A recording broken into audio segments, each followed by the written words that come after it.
I love reading, I love singing. अगर इन दोनों sentences को एक साथ कनेक्ट करके हमें बोलना हो या फिर लिखना हो तो ये कुछ इस तरीके से हो जाएगा।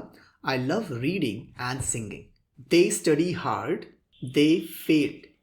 अगर इन दो सेंटेंसेस को हमें कनेक्ट करना हो या फिर लिंक करना हो, एक सेंटेंस बनाना हो, तो ये होगा दे studied hard but they failed. तो दो सेंटेंसेस या फिर आइडियाज को कनेक्ट करने के लिए जिन वर्ड्स को हमने यूज किया एंड बट, उन्हें हम कहते हैं कनेक्टिव्स या फिर linking words. And in today's lesson we are going to cover the same. So welcome to the 30 day challenge, day 26। yesterday we talked about conditional sentences. अगर आपने मिस कर दिया है इसे, so the link is there in the comment box. You can go ahead and check it out.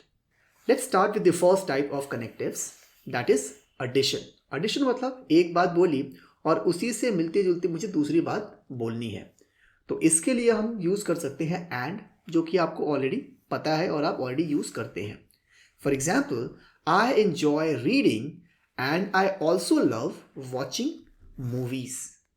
इसको हम दूसरे तरीके से कह सकते हैं I enjoy reading and watching movies. एक चीज़ नोटिस करना, पहले वाले सेंटेंस में मैंने एंड के पहले कॉमा यूज़ किया है, लेकिन दूसरे वाले सेंटेंस में मैंने एंड के पहले कॉमा यूज़ नहीं किया है। द सिंपल रीज़न इज़ कि एंड के बाद एक कंप्लीट सेंटेंस है। कंप्लीट सेंटेंस मतलब सब्जेक्ट है और वर्ब है, लेकिन दूसरे वाले सेंटेंस में सब्जेक्ट नहीं है। एक ही सब्जेक्ट से सेंटेंस के दोनों पार्ट का काम चल रहा है। तो अगर दो अलग अलग सेंटेंसेस यूज़ करते हैं तो ऐसे सेंटेंसेस में एंड के पहले कॉमा यूज़ किया जाता है, जैसे कि पहले वाले सेंटेंस में किया गया है। Let's take one more example. I bought a pair of shoes, socks and slippers. जो दूसरे लिंकिंग वर्ब्स हम यूज़ करते हैं एडिशन को प्रेजेंट करने के लिए, they are plus and additionally. For example, she is talented in singing plus she plays the guitar beautifully. अगर इसको कभी भी लिखना हो आपको तो प्लस के बाद एक कॉमा ज़रूर देना, क्योंकि जब आप बोलते हैं तो प्लस के बाद एक छोटा सा पॉज लेते भी हैं। तो आपने नोटिस किया होगा मैंने प्लस शी नहीं बोला, मैंने बोला plus she plays the guitar beautifully. एक और एग्जाम्पल लेते हैं। I love travelling, additionally I enjoy learning about different cultures. तो मैं ट्रैवलिंग भी पसंद करता हूँ और साथ ही साथ दूसरे कल्चर्स के बारे में जानने में मेरी रुचि है। एक और एग्जाम्पल लेते हैं। Our team successfully completed the project on time plus we exceeded our clients expectation.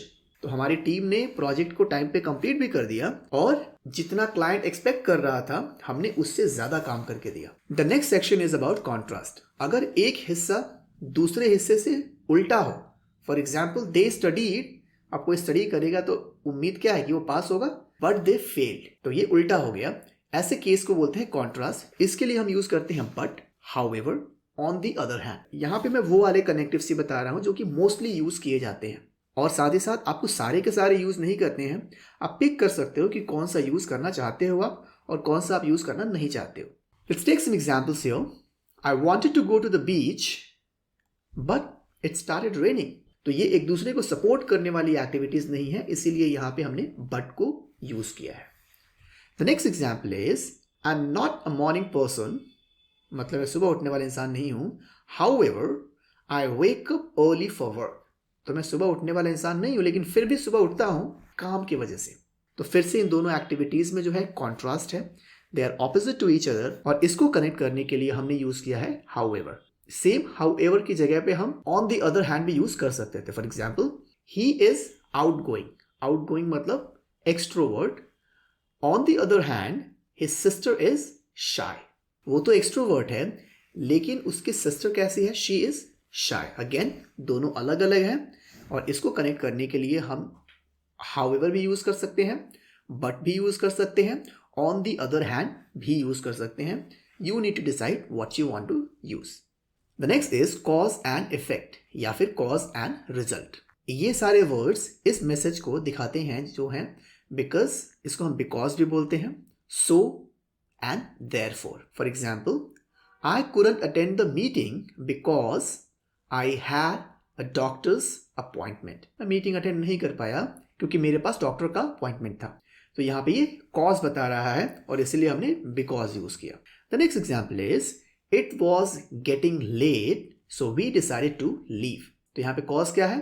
It was getting late. तो ये रीज़न है कि लेट हो रहा था। तो रिजल्ट क्या हुआ? इसीलिए वी डिसाइडेड टू लीव, इसीलिए हमने छोड़ दिया, नहीं गए जहाँ भी जाना था क्योंकि लेट हो रहा था। The next one is she forgot her umbrella. वो अपना अम्ब्रेला भूल गई। देयरफॉर, इसीलिए she got drenched in the rain. वो बारिश में पूरी तरीके से भीग गई। तो यहाँ पे कॉज क्या है? शी फॉरगॉट हर अम्ब्रेला, और उसका रिजल्ट क्या निकला? That she got drenched into the rain. और इसको कनेक्ट किससे कर रहे हैं हम? देयरफॉर से। हालांकि स्पोकन इंग्लिश में हम देयरफॉर से ज़्यादा सो को यूज़ करते हैं। Therefore is generally used in written communications.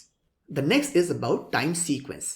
जब हम टाइम सीक्वेंस की बात करते हैं कि पहला एक्टिविटी फिर दूसरा एक्टिविटी फिर साथ ही साथ या फिर उसके बाद, तो उसके लिए हम यूज़ करते हैं फर्स्टली, सेकेंडली, फाइनली। जब आप इसको यूज़ करना तो एक बात का ध्यान रखना कि ऐसा ना हो कि आप firstly, secondly, thirdly, fourthly, fifthly, sixthly करते जाओ, क्योंकि इतना लंबा फॉलो कर पाना मुश्किल होता है लिसनर्स के लिए। इसीलिए you simply start with firstly, secondly, बहुत ज़्यादा अगर मन करे तो थर्डली ऐड कर दो, लेकिन उसके बाद इसको कंक्लूड करो फाइनली के साथ, उससे आगे मत बढ़ो। For example, firstly let's discuss the problem, secondly will find a solution, finally will implement it.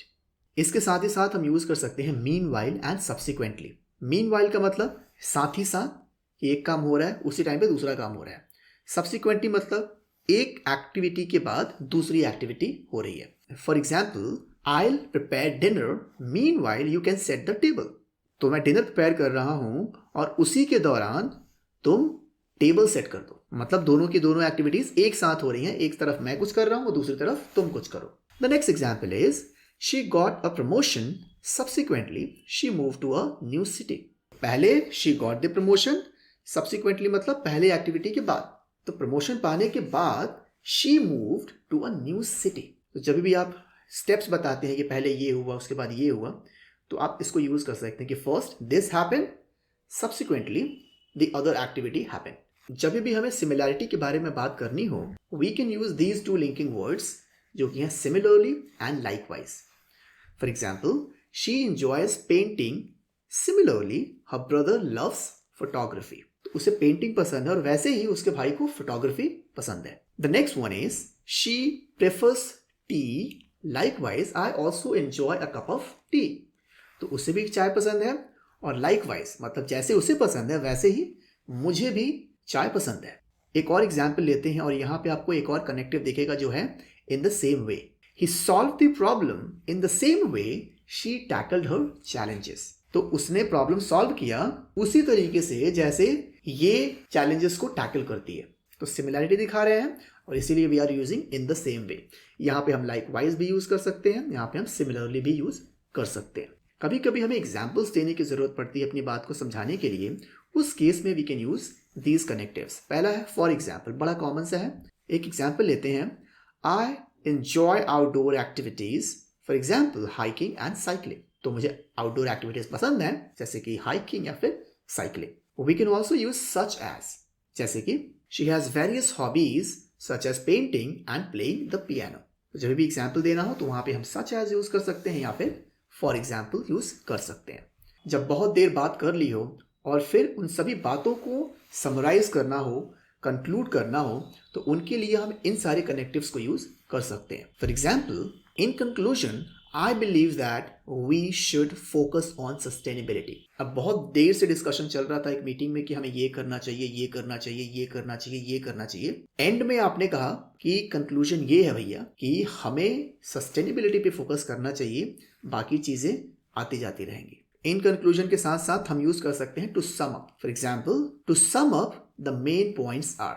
अब जब ग्रुप डिस्कशन होता है तो किसी एक को लास्ट में बोला जाता है कि प्लीज समराइज द डिस्कशन। तो वहां पे आप बोलोगे to sum up the main points are first this, second this and third this. So this is all I had for today. See you tomorrow with some new lessons.